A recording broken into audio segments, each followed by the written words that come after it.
Hello everyone. अब हम लोग रीट्रांसमिशंस देखेंगे टीसीपी में। तो देखो भाई, TCP uses combination of go back N and SR. आपको याद आ रहा होगा, ये मैंने आपको दोनों प्रोटोकॉल्स डेटा लिंक लेयर में पढ़ाए थे फॉर फ्लो कंट्रोल। हमारे को फिलहाल फ्लो कंट्रोल नहीं देखना, मैं आपको पहले प्रीवियस लेक्चर्स में बता चुका हूँ। हम लोग सिर्फ रीट्रांसमिशंस देखेंगे, ठीक है। मतलब अगर टाइमर एक्सपायर हुआ तो कब डेटा या कब सेगमेंट रीट्रांसमिट करी जाएगी एंड सो ऑन, वो हम लोग इस लेक्चर में देखेंगे। ठीक है जी, तो आपको बस ये थोड़ा बैकग्राउंड बना रहा हूँ, उसके बाद मैं रीट्रांसमिशन शुरू करूंगा। तो आपको पहली बात तो पता होनी चाहिए, TCP uses combination of go back N and SR, ठीक है। और एसआर की तरह क्यों ऐड कर रहा है, क्योंकि आउट ऑफ ऑर्डर सेगमेंट्स हम रिसीव करते हैं। और गो बैक एन की तरह क्यों ऐड कर रहा है, क्योंकि एसी के आर क्यूमुलेटिव, ठीक है। क्यूमुलेटिव एसी के सेंड करे जाते हैं। क्यूमुलेटिव मतलब इकट्ठी एक ही बारी में एक्नॉलेजमेंट करी जाएगी। और जैसे अगर एक्नॉलेजमेंट आई है, सपोज कर लो एक्नॉलेजमेंट आई है यहाँ से 9000, तो इसका मतलब टिल 8999, ठीक है, all bytes are received till byte number 8999, all bytes are properly received, ठीक है। ये बेसिक मीनिंग होता है। अब वही बात है, till 8999 all bytes are received, ये बाइट नंबर्स हैं। अब रैंडम नंबर क्या चूज किया था वो हमारे को नहीं पता, तो आप ऐसे नहीं बोलोगे कि 8999 बाइट्स आपने रिसीव कर ली हैं। You can say 8999 total number of bytes received is 8999, ऐसे नहीं बोलना, ठीक है। ये बाइट नंबर के हिसाब से हम लोग चल रहे हैं। याद नहीं आ रहा तो प्लीज मेरे स्टार्टिंग के वीडियोस देखो, मैंने आपको बताया था कि टीसीपी रैंडम नंबर से शुरुआत करता है ना। रैंडम नंबर जो भी चूज करता है सेंडर, और जो भी रिसीव चूज करता है रिसीवर, वो एक दूसरे को बताते हैं, सिंप्लेक्स सेट करके भेजते हैं, and so on, three way hand shaking, सारा मैंने आपको पहले बता रखा है। और मैंने क्वेश्चंस भी आपको कराए थे कि अगर एसी के एक्स आया है तो इसका मतलब आपने x माइनस 1 बाइट रिसीव कर ली, x बाइट रिसीव कर ली, एंड सो ऑन। ऐसा कुछ नहीं है, सब बकवास है। आपने इतने बाइट रिसीव नहीं करी, ये तो रैंडम नंबर पे डिपेंड करेगा, जो भी रैंडम नंबर चूज किया होगा उसके हिसाब से आया होगा। तो इसी के अगर 9000 आया तो मैं क्या बोल रहा हूँ, टिल बाइट नंबर 8999 आपने बाइट्स रिसीव करी है। अब वो रैंडम नंबर होगा, उसके हिसाब से हमारे को पता लगेगा क्या था क्या नहीं था। मैंने आपको सारे न्यूमेरिकल्स भी करा रखे हैं, आप मेरे स्टार्टिंग के टीसीपी के वीडियोस देख सकते हो, ठीक है। Okay, the main thing is cumulative, मतलब इकट्ठी एक ही बारी में एक्नॉलेजमेंट करी जाएगी। ऐसे नहीं कि हर एक पैकेट की आप एक्नॉलेजमेंट करो या हर एक सेगमेंट की आप एक्नॉलेजमेंट करो, इकट्ठी एक ही एक्नॉलेजमेंट करी जा सकती है। अभी दिखाऊंगा तो आपको थोड़ा सा और समझ में आएगा, ठीक है। अभी फिलहाल आप इस सबको नोट डाउन करो, ठीक है जी, समझ गए हो। ओके जी, आगे बढ़ते हैं। अब हम लोग देखो, दो तरह के रीट्रांसमिशन फॉलो करी जाती हैं। एक होता है रीट्रांसमिशन आफ्टर टाइम आउट, और एक होता है retransmission after three duplicate acknowledgements. दोनों बातें मैं आपको सिखाऊंगा। इसको हम लोग फास्टर रीट्रांसमिशन भी कहते हैं, ठीक है। This is also known as faster retransmission, ठीक है। और रीट्रांसमिशन आफ्टर टाइम आउट, तो ये जो टाइम आउट, कौन सा टाइमर है भाई ये, इस टाइमर को हम बोलते हैं आरटीओ, रीट्रांसमिशन टाइमर, ठीक है। ये टाइम आउट किसके लिए हो रहा है भाई, ये कौन से टाइमर के लिए हो रहा है, दैट इज रीट्रांसमिशन टाइमर, ठीक है। रीट्रांसमिशन टाइमर, आई थिंक मैं लिख नहीं रहा हूँ, आप समझ गए होगे, प्लीज लिख लेना, रीट्रांसमिशन टाइमर, ठीक है जी। ओके, तो अब मैं आपको पहले तीन स्लाइड्स में अब आपको दिखाऊंगा। फर्स्ट स्लाइड में मैं आपको नॉर्मल ऑपरेशन दिखाऊंगा, नेक्स्ट स्लाइड में मैं आपको टाइम आउट वाली बात बताऊंगा, तीसरी स्लाइड में मैं आपको थ्री डुप्लीकेट एसीके के बारे में बताऊंगा, ठीक है जी। तो नेक्स्ट स्लाइड में हम पहले नॉर्मल ऑपरेशन देखने वाले हैं। और नॉर्मल ऑपरेशन मतलब वही ये एसीके में आपको यहाँ दिखाऊंगा, क्यूमुलेटिव होती है, कैसे हो रही है, एंड वो सब मैं आपको अब दिखा देता हूँ। देखो भाई, ये है जी नॉर्मल ऑपरेशन। नॉर्मल ऑपरेशन में क्या होगा, जैसे सपोज करो क्लाइंट से सर्वर की तरफ सीक्वेंस नंबर 1201 से 1400 तक गया, ठीक है, और एसी के 4001 आया। एसी के 4001 क्यों आया, क्योंकि यहाँ से यहाँ जो डेटा आया होगा उसमें लास्ट बाइट नंबर जो रिसीव करी होगी वो 4000 रही होगी, ठीक है। लास्ट बाइट नंबर 4000 रिसीव करी गई होगी क्लाइंट के द्वारा, इसलिए उसने एसी के 4001 किया, मतलब जो उसके दिमाग में उसने बता दिया। और अपने अपना क्या भेजा है, 1201, सीक्वेंस नंबर 1201 है। और ये 1400 क्या बता रहा है, मतलब 1201 से 1400 बाइट तक आपने सारा डेटा भेजा है एक सेगमेंट के अंदर, ठीक है जी। तो ये कितना डेटा हो गया, आई थिंक आप समझ पा रहे हो, 200 बाइट का डेटा है। कैसे 200 बाइट का डेटा है, 1400 माइनस 1201 प्लस 1, तो आप आई थिंक समझ पा रहे हो 200 बाइट का डेटा भेजा गया है। और जो 200 बाइट का डेटा भेजा गया उसमें लास्ट बाइट नंबर क्या भेजी गई है, 1400 भेजी गई है, ठीक है जी। अब क्योंकि 1400 भेजी गई, तो यहाँ से जो अब एक्नॉलेजमेंट आएगी, उस एक्नॉलेजमेंट में क्या आएगी जी, लास्ट 1400 आया तो 1401 आएगा plus 1, last byte number plus 1, तो एक्नॉलेजमेंट 1401 देखो अब आ रही है। और ये क्या किया गया, यहाँ पे आप समझ पा रहे हो पिगी बैकिंग यूज करी गई है। पिगी बैकिंग, क्यों पिगी बैकिंग करी गई है, क्योंकि सर्वर ने भी अपना डेटा भेजना था। तो सर्वर ने क्या भेजा है जी, 4001 से लेकर के 5000 तक, मतलब कितने बाइट का डेटा इसने भेजा है जी, 1000 बाइट का डेटा। कैसे 1000 बाइट हो गया जी, 5000 माइनस 4001 प्लस 1, आप चेक कर सकते हो। तो 1000 बाइट का डेटा गया जिसमें लास्ट बाइट नंबर क्या भेजा गया है, 5000। और ये देख लो भाई, इसने एक्नॉलेजमेंट 4001 कर रखी थी ना, इसलिए यहाँ से सीक्वेंस नंबर 4001 आया है, क्योंकि इसके दिमाग में 4001 है, तो इसमें वही बात है, जो इसके दिमाग में था वही उसकी एक्सपेक्टेशन को फुलफिल किया गया। आई थिंक सारी बातें मैं पहले बता चुका हूँ, just for sake of revision मैं फटाफट बोलता चला जा रहा हूँ। ठीक है जी, आगे बढ़ते हैं। अब देखो भाई, यहाँ पे जब जैसे ही इसने एक सेगमेंट रिसीव करी है, ठीक है, किसने, क्लाइंट ने, जैसे ही क्लाइंट ने सेगमेंट रिसीव करी है, यहाँ पे एक टाइमर स्टार्ट हो जाएगा, जिसको हम बोलेंगे एसीके टाइमर। ये सब बातें मैं आपको पहले भी बता चुका हूँ। और हमने एसी के टाइमर क्या रख लिया जी, 500 मिलीसेकंड का रख लिया है। अब 500 मिलीसेकंड तक क्लाइंट को लगा कि मेरे पास कोई डेटा नहीं है भेजने के लिए, मतलब क्लाइंट प्रोसेस ने कोई डेटा नहीं भेजा क्लाइंट टीसीपी को, तो क्लाइंट टीसीपी को मजबूरी में एसीके करनी पड़ेगी। ठीक है, मतलब this is what, this is pure ACK. ठीक है जी, दिस इज प्योर एसीके। ठीक है, इसमें कोई डेटा कैरी नहीं हो रहा, और कोई डेटा कैरी नहीं हो रहा तो आपको याद आ रहा होगा इसमें कोई सीक्वेंस नंबर कंज्यूम नहीं होगा। ठीक है, और प्योर एक्नॉलेजमेंट की वापस कोई एक्नॉलेजमेंट भी नहीं आती, क्यों, क्योंकि प्योर एक्नॉलेजमेंट में कोई डेटा नहीं जा रहा। प्रीवियस लेक्चर में मैंने आपको बताया, डेटा मतलब रुपए, पैसा। ठीक है, तो पैसे का लेन देन करते हो तो बात करते हो, मतलब आपको अपने किसी को पैसे ट्रांसफर किया तो फोन पे बोलते हो कि हाँ भी मिले कि नहीं मिले, तो आपको बताएगा हाँ जी मिल गए एंड सो ऑन। लेकिन अगर पैसे का लेन देन नहीं है तो आप मैसेज करके छोड़ दोगे, ठीक है यार, जब पड़ेगा पढ़ लेगा, बता देगा, आपको इतनी टेंशन नहीं होती। लेकिन जब पैसे की बात आती है तो आपके मन में टेंशन आती है। तो बिल्कुल वही बात है अभी, जब टीसीपी पैसे भेज रहा है, पैसे मतलब इसके लिए टीसीपी के लिए पैसा क्या है भाई, डेटा है, तो डेटा भेज रहा है तो वो रिलायबली ट्रांसमिट किया जाएगा, उसकी एक्नॉलेजमेंट का इंतजार किया जाएगा एंड सो ऑन। लेकिन अब प्योर एक्नॉलेजमेंट है तो इसकी दोबारा से एक्नॉलेजमेंट नहीं होगी, इस प्योर एक्नॉलेजमेंट के लिए दोबारा से वहां से एक्नॉलेजमेंट नहीं आएगी, नहीं तो फिर एक्नॉलेजमेंट खेलते रहेंगे एक दूसरे के साथ, है ना, तो डेटा ट्रांसफर तो कर ही नहीं पाएंगे, इनफाइनाइट लूप में फंस जाएंगे। खैर सब बातें मैं आपको बता चुका हूँ। ठीक है जी, तो मेन बात क्या है, प्योर एक्नॉलेजमेंट आएगी। प्योर एक्नॉलेजमेंट इसने कर दी क्योंकि 500 मिलीसेकंड का टाइम था और वो एक्सपायर हो चुका है, मतलब 500 मिलीसेकंड हो चुके हैं। क्लाइंट प्रोसेस ने क्लाइंट टीसीपी को कोई डेटा नहीं दिया, तो इसने एसी के 5001 कर दी, दैट वाज प्योर एक्नॉलेजमेंट। ठीक है, यहाँ पे पहुंची। अच्छा जी, उसके बाद फिर क्या हुआ, अब देखो यहाँ पे 500 मिलीसेकंड का टाइम है, एक्चुअली देखो यहाँ पे इसने सेगमेंट रिसीव करते तो यहाँ पे भी 500 मिलीसेकंड का टाइम होना चाहिए था एंड सो ऑन, क्योंकि टाइमर तो दोनों जगह मेंटेन किया जाएगा, बट वही बात है, थोड़ा सा इन्होंने सिंपल रखने के लिए काम को यहाँ पे टाइमर नहीं दिखाया एंड सो ऑन। ठीक है जी, चलो ठीक है। अच्छा जी, फिर यहाँ से क्या हुआ जी, यहाँ से फिर वही बात है, इसने एक्नॉलेजमेंट करी तो फिर इसने क्या किया, इसने से 5001 से 6000 तक, मतलब वही बात है 1000 बाइट का डेटा भेजा है, और एसी के 1401 आया है। क्यों आया एसी के 1401, देखो पहले भी एसी के 1401 था, और क्यों था 1401, क्योंकि यहाँ से ये देखो भाई, यहाँ से 1400 बाइट लास्ट बाइट नंबर जो रिसीव करी गई थी, तो सर्वर ने जो रिसीव करी थी क्लाइंट से, लास्ट बाइट नंबर क्या था 1400, तो ऑब्वियसली बात है 1401 जाएगा। अब बीच में और कोई डेटा तो आया नहीं है, नहीं आया तो फिर वही बात है एसी के रिपीट करता रहेगा 1401। ठीक है, सब मैंने आपको connection establishment, data transfer phase जो मैंने बताया था, सब मैंने वहां पे आपको क्लियर किया था। कनेक्शन एस्टेब्लिशमेंट, डेटा ट्रांसफर और कनेक्शन टर्मिनेशन, 3 फेजेस हैं। प्लीज मेरे प्रीवियस लेक्चर देखो, आपको सारा याद हो जाएगा, ये सिर्फ रिपीटेशन है भाई और कुछ नहीं। ठीक है जी, तो इसी के 1401 रिपीट हो गया। ठीक है जी, अच्छा जी, यहाँ पे ये सेगमेंट पहुंची। अच्छा जी, और साथ साथ 6001 से 7000 वाली भी सेगमेंट पहुंच गई। ठीक है जी, और एसी के वही चल रहा है 1401, क्योंकि कोई और सेगमेंट बीच में नहीं आई है। अगर क्लाइंट ने सर्वर को कोई और सेगमेंट भेजी होती तो एसी के नंबर चेंज होता है, अभी चेंज नहीं हो रहा, 1401 ही चल रहा है ना। और ये मेन बात देखो भाई, यहाँ पे क्या हुआ है, लेस देन 500 मिलीसेकंड, जो जब जैसे देखो ये जैसे ही पहली सेगमेंट पहुंची है तो 500 मिलीसेकंड का टाइमर शुरू हो गया ना, एसी का टाइमर शुरू हो गया। तो जब एसी के टाइमर एक्सपायर होगा, जितनी भी सेगमेंट्स आई होंगे उन सभी सेगमेंट्स को इकट्ठी एक क्यूमुलेटिव एक्नॉलेजमेंट करी जाएगी, यही मीनिंग है क्यूमुलेटिव एक्नॉलेजमेंट, मतलब इकट्ठी एक एक्नॉलेजमेंट करनी है। कब, जब एसी का टाइमर एक्सपायर होगा। अब देखो भाई, यहाँ पे क्या हुआ है, दो सेगमेंट आ गए हैं लेस देन 500 मिलीसेकंड में, जब 500 मिलीसेकंड टाइम बीत गया तो इन दोनों की इकट्ठी एक क्यूमुलेटिव एक्नॉलेजमेंट करेगी। ये देखो भाई, लास्ट बाइट नंबर आपने क्या रिसीव किया, 7000, तो अब यहाँ से एसी के क्या आ गया, 7001। आई थिंक समझ में आ गया होगा। नॉर्मल ऑपरेशन हम क्यों कह रहे हैं इस चीज को, क्योंकि बीच में मैंने कोई अज्यूम नहीं किया कि कोई सेगमेंट लॉस होगी या एसी के लॉस हो गए एंड सो, मैंने ऐसा कुछ नहीं माना, नॉर्मल डेटा ट्रांसफर चला करके मैंने आपको दिखाया। सब कुछ मैं आपको पहले दिखा चुका हूँ, but just for sake of revision मैंने आपको एक बार दिखा दिया, ताकि आपके मन में कोई कंफ्यूजन ना रह जाए किसी भी तरीके की। ठीक है, अब मैं आपको रिट्रांसमिशन दिखाऊंगा, नोट डाउन कर लो एक बार इस चीज को। ठीक है, ओके जी, तो लेस देन 500 मिलीसेकंड में अगर 3 सेगमेंट आ जाती, 4 आ जाती, जितनी भी आ जाती, उसके हिसाब से हम लोग जो भी लास्ट बाइट नंबर रिसीव किया होता +1 करके हम एक्नॉलेजमेंट कर देते हैं। आई थिंक समझ गए होगे आप लोग। ठीक है, दिस इज क्यूमुलेटिव एक्नॉलेजमेंट। तो बस लास्ट टाइम एक बार और बोल देता हूँ, अगर किसी को डाउट है तो।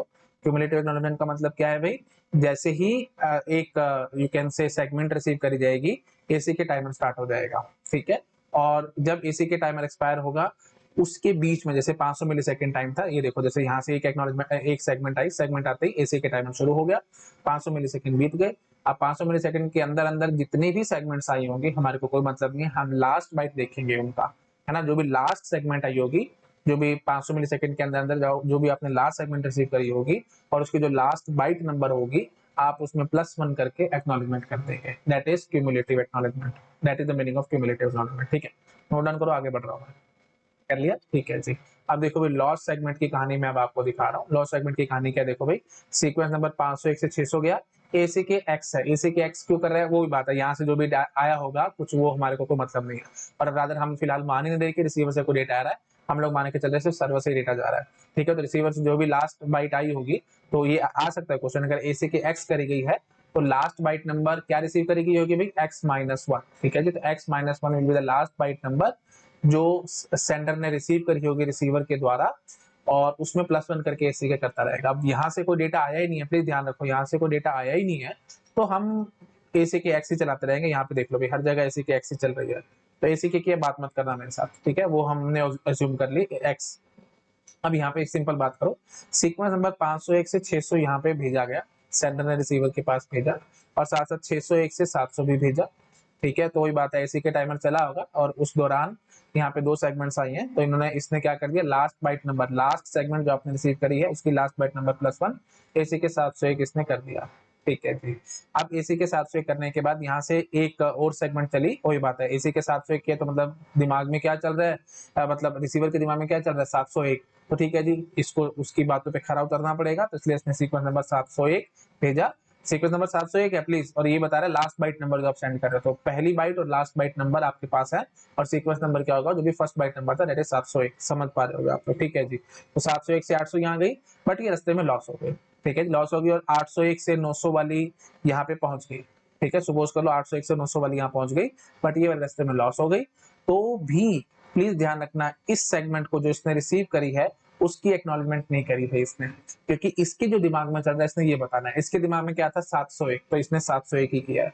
और अगर आपको इस यहाँ पे देखना तो मैं आपको यहाँ से दिखाता हूँ, देखो रिसीवर बफर में 501 से 600 आ गया, ये रेड निशान बता रहा है आपको, 601 से 700 आ गया तो मतलब एक और आगे और रेड निशान बता रहा है। अब उसके बाद 701 से 800 वाली लॉस हुई तो यहाँ पे ये गैप हो गया। ठीक है जी, उसके बाद 801 से 900 वाली आ गई तो ये भाई आउट ऑफ ऑर्डर है, ये आउट ऑफ ऑर्डर आपके पास 801 से 900 वाली यहाँ पे आ चुकी है। ठीक है, बट अभी भी रिसीवर के दिमाग में तो 701 ही घूम रहा है ना, क्योंकि ये वाला अभी गैप है ना। एक बात प्लीज ध्यान रखनी है, मैंने आपको पहले बहुत बार बताया था, जब मैं डीएलएल पढ़ा था वहां भी बताया था, डेटा लिंक लेयर कभी भी नेटवर्क लेयर को आउट ऑफ ऑर्डर डेटा नहीं देती। सिमिलरली यहाँ पे भी वही बात है, आउट ऑफ ऑर्डर यहाँ पे डिलीवरी नहीं करी जाएगी। मतलब यहाँ पे नो डाउट ये आपके पास आ चुका है, तो ऐसे नहीं होगा कि ये दो और एक ये है ना, ये दो रेड वाली और एक ब्लैक वाली सीधा ऊपर एप्लीकेशन लेयर को फॉरवर्ड कर दिया जाए, नहीं, ऐसा कभी नहीं होगा।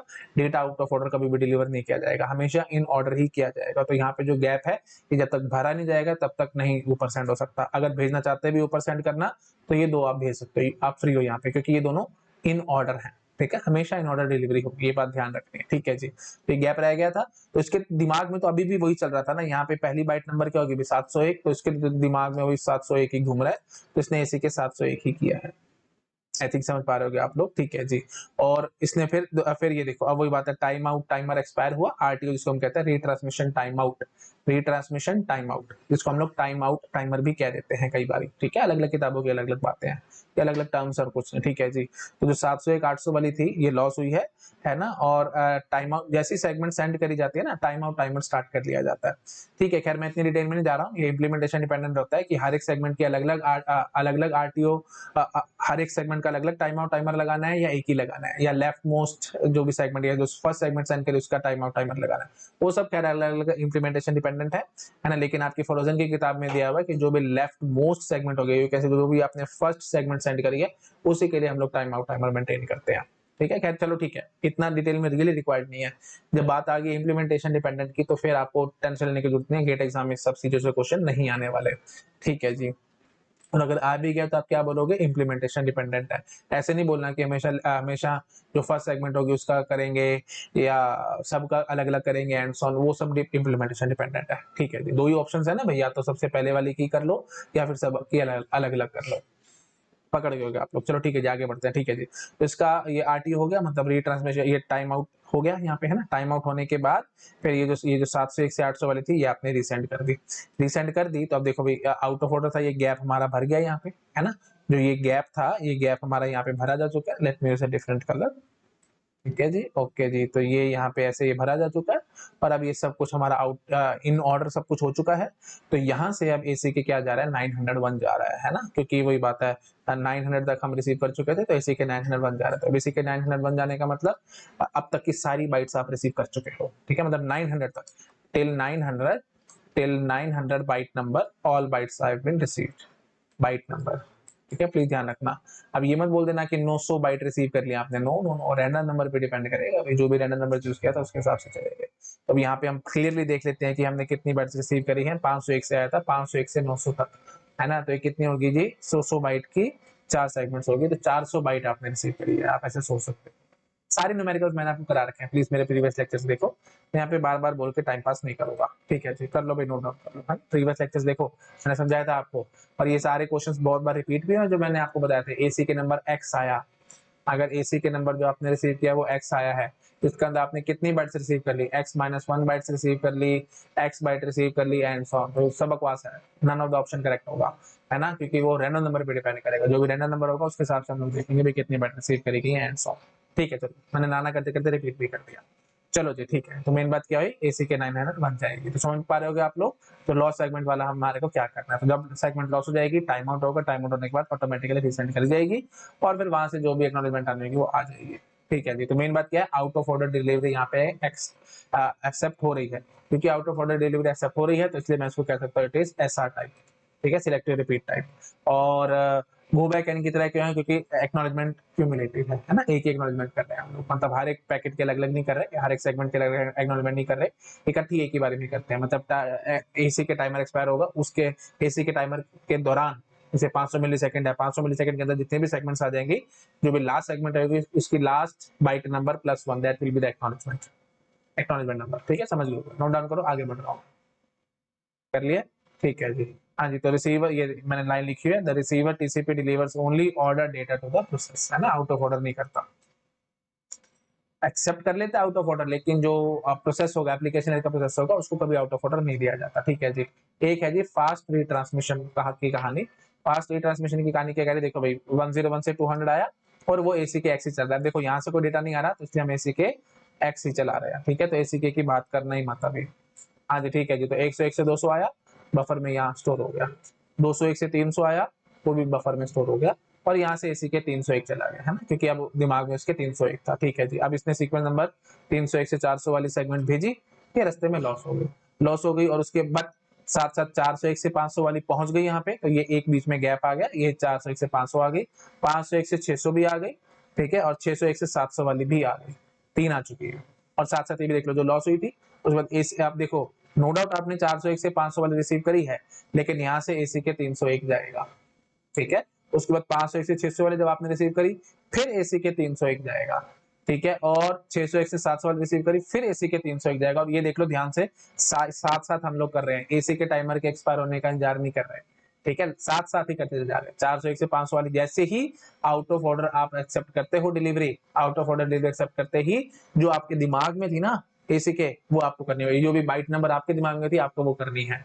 तो यहाँ पे ये 301 तक आया था, तो इसने एसी के 300 बाइट तक आ गए थे, तो एसी के 301 करा था, यहाँ पे देखो भाई क्यूमुलेटिव एसी के करी गई है, जब एसी के टाइमर एक्सपायर हुआ होगा उसके बावजूद उसके बाद ही करी गई होगी, लेकिन अब यहाँ पे देखो भाई जैसे ये लॉस हुई, है ना, और मतलब 401 से 500 आई, मतलब first out of order delivery I, immediately वो एक एसी के 301 कहेगा नहीं आपने तो कुछ गलत भेज दिया, मेरे तो दिमाग में पुरानी वाली चल रही है, मेरे पास कोई आउट ऑफ ऑर्डर आई है, फिर अगली फिर एक और आउट ऑफ ऑर्डर आ गई, क्योंकि इसके दिमाग में 301 था, लेकिन आपने 301 वाली नहीं भेजी, आपने सीक्वेंस नंबर 401 वाली भेजी है, मतलब वो रास्ते में लॉस हो चुकी थी, है ना, तो फिर आउट ऑफ ऑर्डर डिलीवरी आपने एक्सेप्ट तो कर ली, लेकिन एसी के 301 करा, फिर next out of order delivery accept कर ली, फिर आपने एसी के 301 करा, फिर नेक्स्ट कर ली, फिर 301 करा, and so on.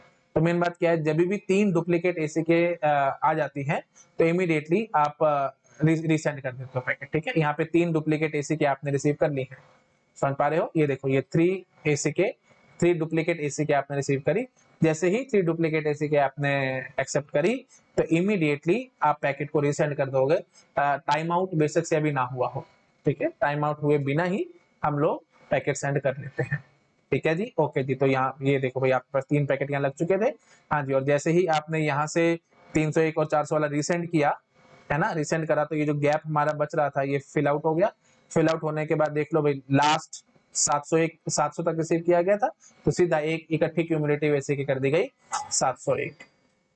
I think आप लोग पकड़ गए होंगे। तो ये है जी 3 डुप्लीकेट एसीके की कहानी, 3 डुप्लीकेट एसीके। और ये सब फिगर्स वगैरह मैंने ये सब कहां से उठाई है, आपकी फरोजन की किताब से उठा रखी है।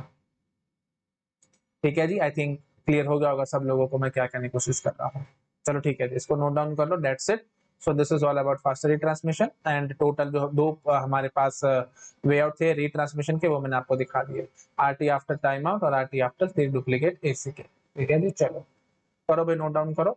अच्छा, ये बात भी आप समझ पा रहे हो कि इसको फास्ट रिट्रांसमिशन क्यों कह रहे हैं, क्योंकि वही बात है, टाइम आउट अभी टाइम आउट नहीं हुआ है ना, जो भी हमने टाइमर सेट किया था। ये देखो जैसे ये हमारी लॉस हुई थी, तो टाइम आउट सपोज कर लो यहाँ जाके होना था, ठीक है, बट टाइम आउट होने से पहले हमने देख लिया कि 3 डुप्लीकेट एक्नॉलेजमेंट आ चुकी हैं, तो हम पैकेट को रिसेंड कर देंगे, तो इसलिए हम इसको फास्ट रिट्रांसमिशन कह रहे हैं। आई थिंक आप लोग पकड़ गए होंगे। और एक छोटा सा क्वेश्चन यहाँ पे ये भी बनता है, क्या ये हमेशा पॉसिबल होगा, क्या ये फास्टर रिट्रांसमिशन ऑलवेज पॉसिबल है क्या? ठीक है, is it always possible? Let me right it here. ठीक है, is it always possible? Is it always possible? क्या लग रहा है भाई? वीडियो को पॉज करके सोचो। No, it is not always possible. जैसे हमने यहाँ पे बोल दिया ना कि तीन सेगमेंट्स रिसीव करी गई थी आउट ऑफ ऑर्डर, अगर ये लॉस हो जाती तो इनमें से एक भी लॉस हो जाती या तीनों की तीनों लॉस हो जाती, तो फिर डुप्लीकेट एक्नॉलेजमेंट आती कहां से थी? समझ पा रहे हो कि नहीं? It is not always possible. तो ठीक है, एनी हाउ हमारे पास टाइम आउट टाइमर तो है ही, तो जब टाइम आउट होगा तो फिर पैकेट दोबारा से सेंड करा ही जाएगा या सेगमेंट दोबारा से सेंड करी जाएगी। आई थिंक समझ पा रहे हो आप लोग। ठीक है जी, चलिए ठीक है जी, ओके, दैट्स इट। तो thank you so much, bye bye. यहाँ पे हमारा ये रिट्रांसमिशन का टॉपिक कंप्लीट हो चुका है। नेक्स्ट लेक्चर में आकर के हम लोग टीसीपी कंजेशन कंट्रोल पढ़ेंगे, that is algorithm name is AIMD, additive increase multiplicative decrease. It is really very very important topic, GATE exam में बहुत क्वेश्चंस इस पे पुट हो रखे हैं। ठीक है जी, okay, thank you so much, bye bye. Hello everyone, अगर आप लोगों को मेरा काम पसंद आ रहा है तो प्लीज वीडियोस को लाइक करते रहा करो, अपने फ्रेंड्स के साथ शेयर करते रहा करो, और अगर आप मेरे को फाइनेंशियली हेल्प करना चाहते हैं तो यूपीआई आईडी आपको डिस्क्रिप्शन में मिल जाएगी, आप जो अमाउंट चाहे वो डोनेट कर सकते हो। मैं आपसे कभी भी मुंह से कुछ नहीं मांगूंगा, जो आपको अच्छा लगता है आप मुझे वो डोनेट कर सकते हो। और आपको मैं बता देता हूँ, एक एक वीडियो बनाने में बहुत मेहनत लगती है भाई।